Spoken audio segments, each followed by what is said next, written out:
अस्सलामुअलैकुम वरहमतुल्लाहि वबरकातुहू। जैसा कि आप जानते हैं कि हम आज मालियाती मुताल्ला हिस्सा दुआम क्लास 3 में हमारी रियासत कर्नाटक के कुल ज़िले इनके ताल्लुक़ से बहस करेंगे और इनके नाम भी पढ़ेंगे।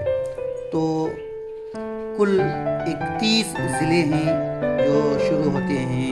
नंबर 1 बीदर, गुलबर्गा, यादगीर, विजयपुरा, रायचूर, उसके बाद बागलकोट, बेलगावी, कोप्पल, गदग, धारवाड़, शुमाली कन्नड़ा,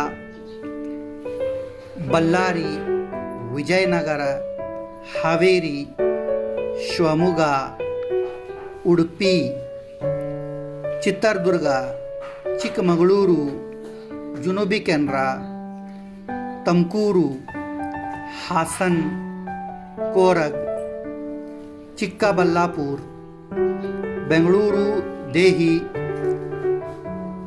और बेंगलुरु शहर, रामनगर, मंडिया, मैसूरू, कोरग, कोलार, चामराजनगर। इस तरह से हमारी रियासत कर्नाटक में कुल 31 ज़िले हैं। तो कई अज़ला मिलकर एक रियासत बनती है। हमारी रियासत का नाम कर्नाटक है और इस तरह से हमारी रियासत में कुल जो हैं। बहुत शुक्रिया।